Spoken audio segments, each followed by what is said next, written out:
नमस्कार। अभी हमारे साथ है नमस्कार, मैं हूं मोना पटेल। अभी हमारे साथ है पुपरी के जिला पार्षद संदीप ठाकुर जी। आइए हम उनसे बात करते हैं, क्योंकि वो बीजेपी का नेता है और उनके बारे में जानते हैं। सर, मेरे चैनल में आपका स्वागत है। बहुत बहुत धन्यवाद। आपके सभी श्रोताओं को मेरा नमस्कार, प्रणाम। मैं संदीप ठाकुर, निवर्तमान भाजपा प्रखंड अध्यक्ष पुपरी, सह प्रदेश कार्य समिति सदस्य हूँ भाजपा का, और वर्तमान में क्षेत्र संख्या 33 पुपरी सीतामढ़ी से जिला परिषद का सदस्य हूँ और अभिनंदन करता हूँ। सर, आप जिला परिषद कब से है? इससे पहले आप क्या करते थे? देखिए, इससे पहले भी हम जिला परिषद का चुनाव लड़े थे और लोग हमको हल्के में लेकर लिए, जिसके चलते हम पिछली बार चुनाव हार गए। जनता ने हमें गंभीरता से लिया, लेकिन बड़े बड़े के नज़र में हम गंभीर नहीं हो पाए थे। पिछली बार मामूली 75 वोटों के अंतर से हम पिछला चुनाव हार गए थे। 2020 में भारतीय जनता पार्टी से हम विधानसभा के दावेदार थे। पार्टी के द्वारा हमारे नाम पर विचार भी किया जा रहा था। इस बार जो 200 विधानसभा क्षेत्र में भाजपा की ओर से कार्यक्रम किया गया है, सुरसंड में भी वो कार्यक्रम किया गया है, और भविष्य में हम लोग भी पार्टी जो जवाबदेही देगी उसका निर्वहन करेंगे। अच्छा, आप कब से राजनीति में हैं? हम लोग तो राजनीति में बचपना ही हमारा है। जब हम लोग 5वीं 6वीं के विद्यार्थी हुआ करते थे, तब से ही राजनीति में इंटरेस्ट था। बाकी 2013 से जब नीतीश कुमार मोदी जी का साथ छोड़ के गए, सौभाग्य से हम लोग मोदी जी के साथ हो लिए, और हम लोग महसूस किए कि देश में पहली आज़ाद भारत में पैदा होने वाला कोई पहला व्यक्ति देश के प्रधानमंत्री बनने जा रहे हैं, तो उनका सहयोग करना हम सब की जवाबदेही है। और तब हम लोग निर्णय लिए कि हम लोग 100% राजनीति में अपना योगदान करेंगे। तो 2013 से हम लोग राजनीति में पूरी तरह से समर्पित होकर आ गए। सर, एक चीज़ और सवाल करेंगे। राजनीति में आने के लिए मतलब आने का क्या कारण था आपका? मतलब किस उद्देश्य से राजनीति में आप आए? लोगों की समस्या को हम उठाना मेरा शौक़ था। जनता की जो परेशानी थी वो उठाना मेरा शौक़ था। क्षेत्र के पिछड़ेपन पर बोलना मेरा शौक़ था। लेकिन संजोग कहिए, इन चीज़ों पे बोलते बोलते परिस्थिति ने हमें ही नेता बना दिया।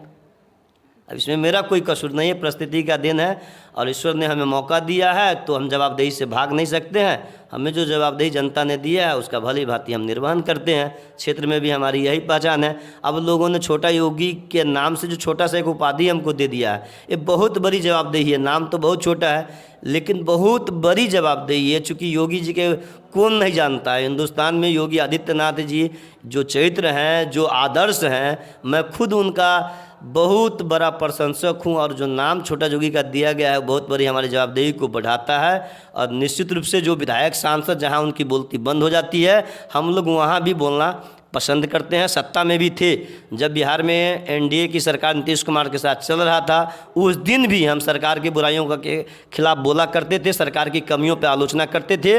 और विपक्ष में भी हैं तो सकारात्मक मुद्दों पर हम लोग आज भी जनता के साथ हैं। प्रतिपक्ष में हैं तो हम लोग सकारात्मक बिंदु के साथ राजनीति करेंगे और करते रहे हैं। अच्छा, अभी तक आप पुपरी क्षेत्र में हैं, तो क्या क्या कार्य किए हैं अपने जब से आप जिला परिषद बने हैं? तो जिला परिषद सदस्य के रूप में निर्वाचित होने के बाद हमने कई महत्वपूर्ण सार्वजनिक शौचालय अपने पंचायतों के लिए चयन किए हैं। कृषि के लिए नाली का व्यवस्था के लिए हम लोग नाली बनवाने का काम किए हैं, और छोटे छोटे जो रोड हैं कई जगह उनको स्वीकृति दिलवाने का काम किए हैं। आशा करते हैं कि अक्टूबर के फर्स्ट वीक से हम लोग का काम प्रारंभ हो जाएगा। बरसात का महीना होने की वजह से 15 जुलाई के बाद से बहुत सारा काम रुक दिया गया है। मिट्टी वर्क का काम रुक जाता है, इसलिए हम लोग के यहाँ काम पेंडिंग है। लेकिन अक्टूबर से काम में पूरी तरह गति आ जाएगा। सीतामढ़ी जिला परिषद अपने विकराल रूप में दिखाई पड़ेंगे और उनके द्वारा विशाल काम किया जाएगा। अच्छा, सुनने में आया है कि कल आपने रैली निकाला था, तो वो किस विषय पर निकाले थे? देखिए, ये नीतीश कुमार के खिलाफ अब धिक्कार रैली निकल रहा है, विश्वासघात रैली निकल रहा है। इन्होंने जो विश्वासघात बिहार के जनता के साथ किया है, ये पलटू चाचा अभी 2013 में जब आरजेडी के साथ अलायंस किए तो कहे कि जहर खा के मर जाएंगे, गेहूं के टंकी में डूब जाएंगे, मगर भाजपा से हाथ नहीं मिलाएंगे। मगर उनको हम लोगों ने माना, जब भी जागो जब भी सवेरा, उनको ज्ञान हुआ, हम लोग के साथ वो आ गए। लेकिन वो अवसरवादी के प्रकाष्ठा है, तुष्टीकरण के प्रकाष्ठा है। उपराष्ट्रपति बनने का उनके अंदर जो स्वार्थ था उन्होंने जाहिर नहीं किया, और उन्हें जब नहीं बनाया गया तो विदुक कर वो भागने का जो काम किया, इससे उनकी अवसरवादिता को दर्शाता है। पलटू चाचा टिकाऊ नहीं है, उन्होंने हम लोगों के साथ धोखा धोखा किया है, और उस धोखा के खिलाफ सिर्फ पुपरी में ही नहीं पूरे बिहार में आक्रोश है, लोग नाराज़ हैं। दिन दहाड़े लोगों का हत्या, मर्डर, महिलाएं सुरक्षित महसूस नहीं कर रही है, व्यापारी चिंतित हैं, अभी से लोग पलायन के लिए तैयार हो रहे हैं। अच्छा, इसीलिए बीजेपी कहती है, योगी मोदी सरकार, कि जंगल राज आ गया है। क्या आप भी आखिर उन्हीं का अंश है, आप भी मान रहे हैं कि जंगल राज आ गया है? जंगल राज पार्ट 3 है। क्या पत्रकार हैं, आपको नहीं मालूम है कि आपके सीतामढ़ी में कैंटीन संचालक जो बुजुर्ग थे उनका हत्या कर दिया गया? आपको नहीं मालूम है कि जो बिहार का विधि मंत्री हैं, कानून का धज्जी उड़ाने का काम करते हैं, उनके ऊपर एक अपहरण का मुकदमा चल रहा है? बिहार के जो कृषि मंत्री हैं उन पर चावल घोटाला का किस प्रकार का कितना बड़ा गंभीर आरोप है। और सबसे बड़ा हद है जंगल राज पार्ट 3 का, जो हमारे माननीय शिक्षा मंत्री हुए हैं, कि आप उनके बारे में जानते हैं कि वो कारतूस और हथियार के प्रेमी हैं। दिल्ली हवाई अड्डे पे उनके बैग से कारतूस पकड़ा गया था। तो जंगल राज पार्ट 3 नहीं तो और क्या है? अच्छा, एक सवाल और है, अगर फिर से नीतीश जी चाहेंगे, यानी कि आप बीजेपी में जाना, तो क्या वहाँ स्वीकार किया जाएगा बीजेपी में? देखिए, अति सर्वत्र वर्जते वाली बात है। तो भाजपा अब उनको अपने साथ मिलाएगी तो अति में काउंट हो जाएगा।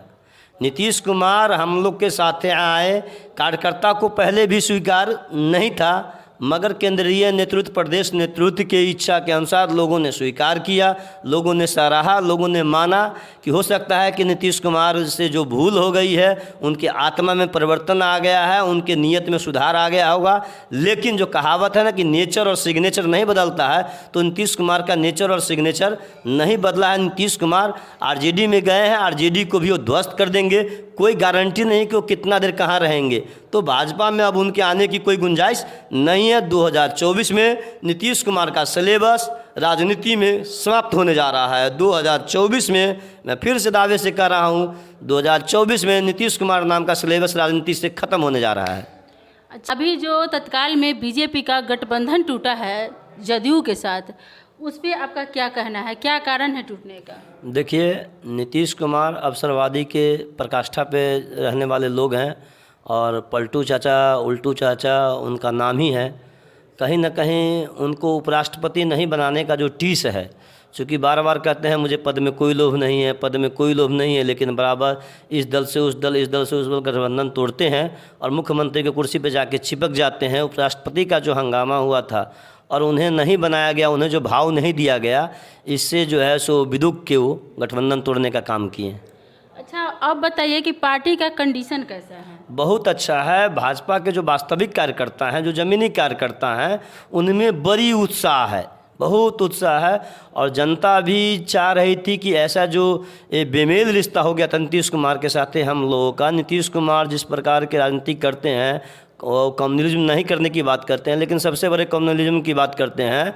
हिंदू के देश में हिंदू को ही दबा देना, क्या वो कम्युनल नहीं है? लेकिन उनके कम्युनल को परिभाषित करने का तरीका उनका अपना है, उनके मुताबिक है। लेकिन जनता इस बात को मानने के लिए तैयार नहीं है। जनता उनको अवसरवादी मानती है, तुष्टि करने वाले लोग मानते हैं, वोट बैंक की राजनीति करने वाले लोग मानते हैं। विकास के मामले में नल जल में कौन सा विकास किए आप देख सकते हैं।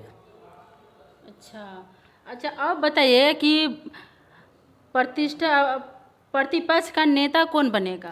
देखिए, ये केंद्रीय समिति के निर्णय के ऊपर आश्रित है, और भारतीय जनता पार्टी एक लोकतांत्रिक पार्टी है जिसमें सभी निर्णय पार्टी के वरीय अधिकारी, हमारे जो कोर कमेटी के लोग हैं, वरिष्ठतम केंद्रीय कमेटी के जो लोग हैं, हमारे जो राष्ट्रीय अध्यक्ष हैं, हमारे जो नेता हैं, उनसे सहमति मिलने के बाद बहुत सारे लोग हैं जो नेता प्रतिपक्ष बनने के लायक हैं। अच्छा, केंद्र में जो भाजपा की कमेटी बनी है, उस सुनने में आया है कि बीजेपी का जो बिहार का कोई भी सदस्य नहीं बना है उसमें, ऐसा क्यों?